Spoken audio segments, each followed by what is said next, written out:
और इजरायल और ईरान की जंग में अमेरिका और रूस के हथियारों का इस्तेमाल हो रहा है। ईरान को रूस हथियार दे रहा है तो इजरायल को अमेरिका से वेपन्स मिल रहे हैं। इजरायल के पास अमेरिका का F-35 लड़ाकू विमान है। इससे टक्कर लेने के लिए ईरान को रूस Su-35 फाइटर जेट देने जा रहा है और इजरायल के पास अमेरिका का F-16 फाइटर प्लेन है। इसे काउंटर करने के लिए ईरान चीन से J-10 लड़ाकू विमान लेने की कोशिश में लगा हुआ है। एयर डिफेंस की बात करें तो इजरायल में अमेरिका ने अपना थर्ड एयर डिफेंस सिस्टम तैनात कर दिया। वहीं रूस ने ईरान में अपने सबसे घातक एयर डिफेंस सिस्टम S-400 की तैनाती कर दी है। इजरायल की सुरक्षा अमेरिका का पैट्रियट एयर डिफेंस सिस्टम भी कर रहा है। इसी तरह ईरान की सुरक्षा रूस का S-300 एयर डिफेंस सिस्टम कर रहा है। मतलब इजरायल और ईरान दोनों देशों के पास सुपर पावर के हथियार मौजूद है। यही वजह है कि अरब में अब विनाशक हथियारों से महायुद्ध का खतरा बढ़ गया है। यानी कि जिस बात की आशंका त्रिपाठी सर हम थोड़ी देर पहले जता रहे थे कि बड़े देशों महाशक्तियों का इन्वॉल्वमेंट और कम से कम हथियारों की सप्लाई तो यही संकेत दे रही है कि यह सिलसिला रुकने वाला नहीं है। यह सिलसिला शुरू हो चुका है। अभी शुरुआती तौर पर जो हथियार मिल रहे हैं इनकी संख्या बढ़ेगी और जैसे जैसे बढ़ेगी यह टकराव भी बढ़ेगा।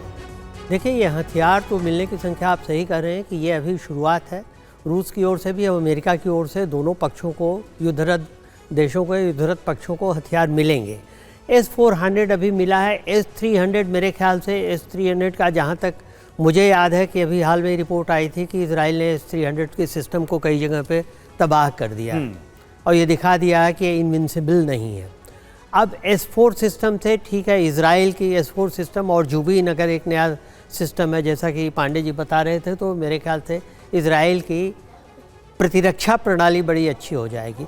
लेकिन अब इस सब में जैसे देखिए, इराक की जहाँ तक बात है कि इराक की एंट्री हो सकती है कि नहीं, इराक में कुछ ईरान समर्थित हैं, लेकिन क्या है कि इराक में अमेरिकन बेस है, इसलिए मुझे नहीं लगता कि इराक से बहुत ज़्यादा कुछ इक्का दुक्का हमलों के अलावा कुछ हिजबुल्लाह या हमास के स्तर तक के हमले हो पाएंगे। तो और अभी सारे देश जो हैं, बिल्कुल सर, और देखिए इसमें एक ये बात भी किसी से छुपी नहीं है जो चर्चा हम शुरुआत से, रूस यूक्रेन वॉर की शुरुआत से भी करते आए हैं कि इसमें एक सबसे ज्यादा जो फायदा जिसको हो रहा है वो है डिफेंस कंपनीज की जो लॉबीज हैं, जो हथियार कंपनियां उनकी जो लॉबी, उसको एक बड़ा फायदा होता हुआ नजर आ रहा है। इसी के साथ आप सभी खास मेहमानों का अभी के लिए बहुत बहुत शुक्रिया। वक्त एक ब्रेक का है, तुरंत हाजिर।